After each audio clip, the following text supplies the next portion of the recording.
Sudah rekaman. Kita mulai rekam ini kan? Sudah. Yang kita arahkan. Iya, sampean.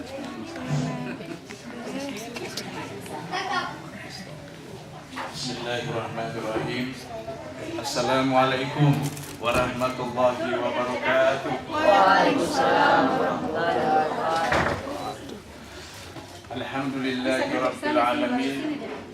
Wa bihi nasta'in ala umuri dunya wal din. Wassalatu wassalamu ala asyrafil anbiya'i wal mursalin Sayyidina wa maulana Muhammadin wa ala alihi wa sahbihi ajma'in. Bapak-bapak, ibu-ibu, hadirin dan hadirat yang dirahmati oleh Allah Subhanahu wa taala. Alhamdulillah, dengan rahmat dan izin Allah Subhanahu wa taala, pada malam hari ini kita sama-sama berkumpul di rumah almarhum Andi Langgai bin Sahari Langgai.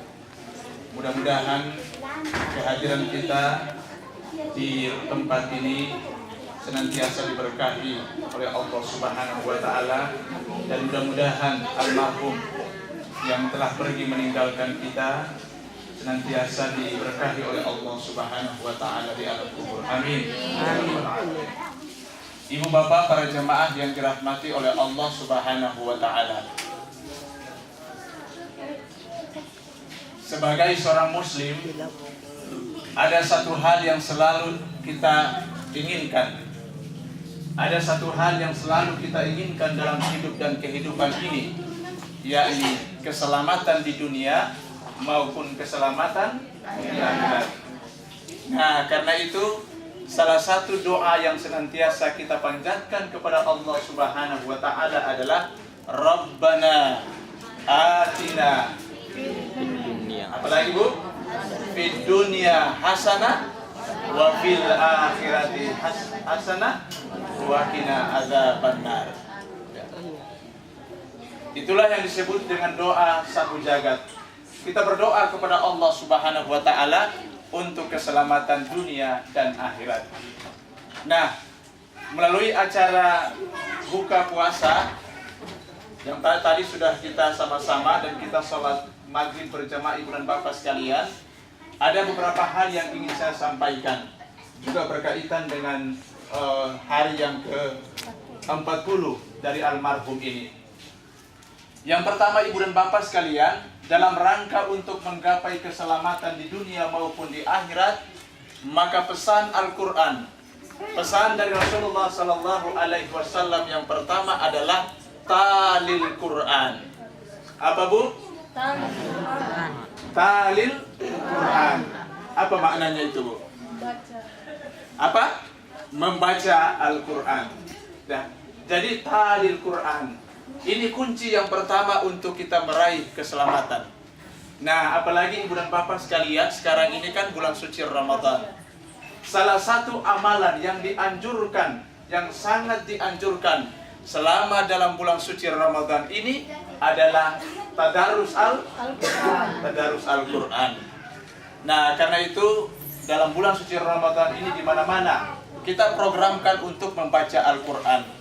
Kalau bisa kita khatam Al-Quran satu kali selama dalam bulan suci Ramadan ini. Ibu bapak, para jemaah yang dirahmati oleh Allah Subhanahu wa taala. Mohon maaf ibu-ibu. Ibu-ibu, ada program enggak untuk baca Quran selama dalam Ramadan ini? Ada? Alhamdulillah. Ingat, Rasulullah Sallallahu Alaihi Wasallam memberikan warning atau peringatan kepada kita. Bagi orang yang membaca Al-Quran, apalagi dalam bulan suci Ramadan ini, dia akan mendapatkan pahala yang berlipat ganda di hadapan Allah Subhanahu wa taala. Coba ibu, man qara harfan min kitabillah falahu hasanatu wal hasanah. Barang siapa yang membaca satu huruf dari kitab Allah, maka baginya 10 pahala. Jadi bisa dibayangkan Bu, satu huruf saja kita membaca Al-Quran, membaca ayat dalam Al-Quran, pahalanya berapa Bu? 10. Nah, misalnya ibu dan bapak sekalian kita baca Yasin, 2 huruf. 20 pahala. Ya. Kan satu huruf kan 10 pahala. Yasin 20 pahala, 2 huruf. Alif lam, kemudian kita membaca lagi. Alif lam mim. 3 huruf. 30 pahala. Alif lam mim ra. 40 pahala. Ya, karena 4 huruf. Kaf ha ya ain sad 50 pahala. Coba Ibu. Nah, karena itu insyaallah nanti kita bubar dari tempat ini Ibu dan Bapak sekalian. Nanti kalau Ibu pulang ke rumah masing-masing saya anjurkan baca Quran. A'udzubillahi minasyaitonirrajim. Bismillahirrahmanirrahim. Ya sadaqallahul adzim. 10 pahala. Tapi keterlaluan, Bu, ya. Ngaji isinya hanya ya. Itu namanya sungguh terlalu. Itu namanya sungguh terlalu, ya. Itu di televisi ada iklan itu sungguh terlalu. Tapi saya yakin ibu-ibu di sini bukan sungguh terlalu. Ibu bapak para jamaah yang dirahmati oleh Allah Subhanahu wa taala. Jadi kunci sukses untuk meraih keselamatan yang pertama adalah talil Quran, baca Quran. Apalagi sekarang ini bulan yang sangat mulia, Bu, ya. Manfaatkan bulan suci Ramadan ini untuk senantiasa membaca Al-Quran. Alhamdulillah di rumah ini, rumah duka ini, tadi sebelum menjelang batal puasa, anak-anak kita membaca Quran, ya, membaca Yasin. Ingat fadilah dan pahala yang telah saya gambarkan tadi. 1. Yang kedua, ibu bapak para jamaah yang dirahmati oleh Allah Subhanahu wa taala, ya.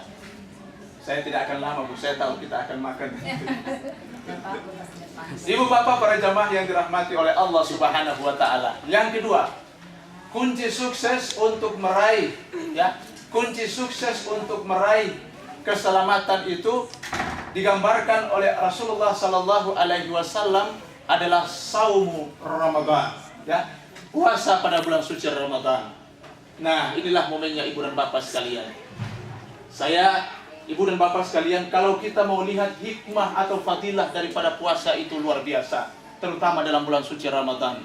Coba, tidurnya orang yang berpuasa itu dinilai sebagai ibadah, ya. Tarikan nafas orang yang berpuasa itu dianggap sebagai Tasbih. apa, Bu? Tasbih. Dianggap sebagai tasbih. Tarikan nafas kita itu dianggap sebagai tasbih. Begitu juga ibu dan bapak sekalian, mohon maaf, orang yang berpuasa kemudian menimbulkan bau mulut yang tidak enak, maka itu juga dihargai oleh Allah Subhanahu wa taala. Luar biasa, Bu. Jadi orang yang berpuasa kemudian menimbulkan bau yang tidak enak dari mulut, itu mendapat reward atau mendapat ganjaran pahala oleh Allah Subhanahu wa taala, ya.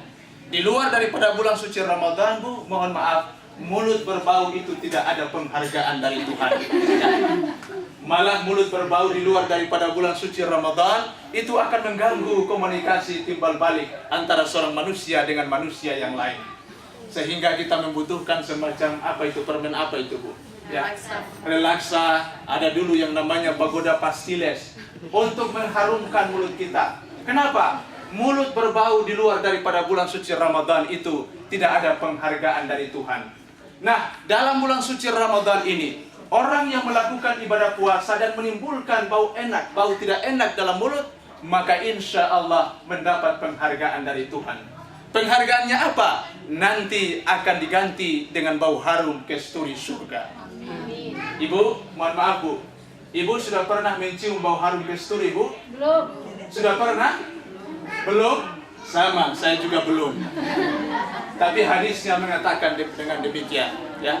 Tapi saya ingin ingatkan, Bu, ya, saya ingin ingatkan, jangan karena kita ingin meraih bau harum kesturi surga sehingga selama dalam bulan suci Ramadan ini tidak pernah sikat gigi.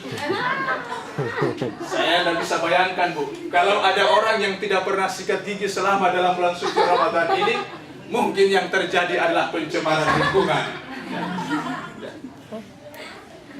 Tidak sikat gigi itu tidak menunjang ujung pandang sebagai Makassar sebagai kota yang bersinar. Ibu bapak para jamaah yang dirahmati oleh Allah Subhanahu wa taala, dan masih banyak lagi fadilah atau keutamaan daripada bulan suci Ramadan ini. Nah, apalagi pada malam-malam sepertiga yang terakhir daripada bulan suci Ramadan. Ya. Rasulullah sallallahu alaihi wasallam itu, Bu, sepertiga yang akhir dari Ramadan beliau sing-singkan lengan baju, hamparkan sajadah, kemudian banyak waktu beliau habiskan di masjid. Ya. Coba lihat Masjid Haram, Bu, ya. Masjid Haram itu sepertiga akhir daripada bulan suci Ramadan membludak penuh. Tapi yang terjadi di Indonesia, yang terjadi pada kita itu sebaliknya. Ya, sepertiga akhir daripada bulan suci Ramadan, ya, masjid itu mengalami kemajuan. Ya. Mengalami kemajuan, bukan safnya yang bertambah, bukan jamaahnya bertambah, tapi safnya yang berkurang. Jamaahnya yang berkurang sehingga safnya yang bertambah maju. Ya. Ibu bapak para jamaah yang dirahmati oleh Allah Subhanahu wa taala. Saya sering sampaikan di mana-mana, Bu, kita ini memang sering membalik-balikan anjuran Rasulullah sallallahu alaihi wasallam. Coba, Rasulullah sallallahu alaihi wasallam itu menganjurkan kepada kita, mensunnahkan kepada kita cukur kumis, ya. Cukur kumis kemudian pelihara jenggot. Yang terjadi pada kita adalah cukur jenggot, pelihara kumis. Ya. Mohon maaf bapak-bapak yang punya kumis malam ini. Tapi itu namanya sunnah, ya. Sunnah itu dikerjakan mendapat pahala dan ditinggalkan tidak mendapat apa-apa. Cukur kumis, cukur di bawah. Nah, yang kedua, ibu dan bapak yang dimuliakan oleh Allah Subhanahu wa taala. Jadi kita ini sering membalik-balikan sunnah Rasul atau anjuran Rasulullah sallallahu alaihi wasallam. Rasulullah sallallahu alaihi wasallam itu kalau makan, ya, beliau kencangkan ikat pinggangnya. Tapi kalau kita makan, ya, ya, ikat pinggang kita dikasih longgar. Jadi memang sering kita balik-balikan. Dan memang kita umat Islam ini, ibu bapak para jamaah yang dirahmati oleh Allah Subhanahu wa taala, beda-beda sedikit dengan Nabi. Beda-beda tipis dengan Nabi. Coba, Nabi itu sedikit tidurnya. Kalau kita sedikit-sedikit tidur. Ya. Jadi beda sedikit, Bu, ya. Nabi itu sedikit makannya. Kalau kita sedikit-sedikit makan. Jadi beda sedikit, Bu. Nah, ibu bapak para jamaah yang dirahmati oleh Allah Subhanahu wa taala. Sekali lagi kita kembali kepada pokok pembicaraan kita. Yang kedua adalah puasa Ramadan. Manfaatkan ini dengan baik. Yang ketiga, yang terakhir, ibu bapak para jamaah yang dirahmati oleh Allah Subhanahu wa taala. Syarat untuk kita meraih keselamatan itu, kata Rasulullah sallallahu alaihi wasallam, bersihkan hati kita dengan berzikir kepada Allah Subhanahu wa taala. Subhanallah walhamdulillah wala ilaha illallah wallahu akbar. Bulan suci Ramadan, momentum yang terbaik untuk kita senantiasa bersihkan diri kita, terutama dengan berzikir kepada Allah Subhanahu wa taala. Yang terakhir, ibu dan bapak sekalian, untuk meraih keselamatan itu, di samping kita berzikir kepada Allah Subhanahu wa taala, mari kita membersihkan kesalahan dan dosa kita dengan senantiasa beristighfar, minta dan mohon ampun kepada Allah Subhanahu wa taala. Astaghfirullahaladzim alladzi la ilaha illa huwal hayyul qayyum wa atubu ilaih. Minta dan mohon ampun kepada Allah Subhanahu wa taala. Ibu, kita semua ini tidak bisa lepas dari salah dan dosa. Siapa yang bilang bahwa kita semua ini tidak salah dan berdosa? Semua kita ini pasti ada salah dan dosanya. Kullu bani Adam khata'un wa khairul khata'ina tawwabun. Tiap-tiap anak Adam itu melakukan kesalahan, dan sebaik-baik kesalahan adalah orang yang bertaubat kepada Allah Subhanahu wa taala. Momentum Ramadan ini kita gunakan untuk bertaubat dan beristighfar kepada Allah Subhanahu wa taala. Ibu, para seniman itu banyak dosanya. Para pejabat banyak dosanya. Para penguasa banyak dosanya. Ustaz tidak ada dosanya. Ustaz juga banyak dosanya. Kan Ustaz juga manusia, Bu, ya? Ya. Ustaz juga ada dosanya. Ibu-ibu banyak dosanya. Ibu-ibu ada dosanya. Kenapa ibu-ibu lebih banyak dosanya, ya? Coba, salah satu di antaranya adalah dosa arisan. Ya. Ibu-ibu itu kalau pergi arisan, dia lapor kepada suami, "Pak, ya minta uang Pak. Untuk apa? Untuk apa? Store arisan. Tapi pada saat dia naik arisannya, dia diam-diam saja. 7 bulan kemudian suaminya tanya, Bu, sudah naik arisannya? Dia bilang, sudah nih Pak, 7 bulan yang lalu. Dosa kepada sang suami. Baik ibu bapak para jamaah yang dirahmati oleh Allah, saya masih punya acara di tempat lain. Saya kira ini saja yang bisa saya sampaikan pada kesempatan yang berbahagia ini. Mudah-mudahan 3 poin ini menjadi syarat untuk kita meraih keselamatan di dunia maupun di akhirat nanti. Mudah-mudahan ibu dan bapak sekalian, kita semua yang hadir ini dalam momentum bulan suci Ramadan ini, apa yang telah kita lakukan membaca Al-Quran, kemudian kita berdoa kepada Allah Subhanahu wa Ta'ala untuk keselamatan daripada almarhum. Mudah-mudahan almarhum mendapat tempat yang layak di sisi Allah Subhanahu wa Ta'ala. Ibu bapak para jamaah yang dirahmati oleh Allah Subhanahu wa Ta'ala, saya kira ini saja yang bisa saya sampaikan pada kesempatan ini. Mohon maaf atas segala kekurangan. Saya akhiri. Hadanallahu wa iyyakum ajma'in. Wassalamualaikum warahmatullahi wabarakatuh. Waalaikumsalam warahmatullahi wabarakatuh. Tuh dia. Terima kasih ya.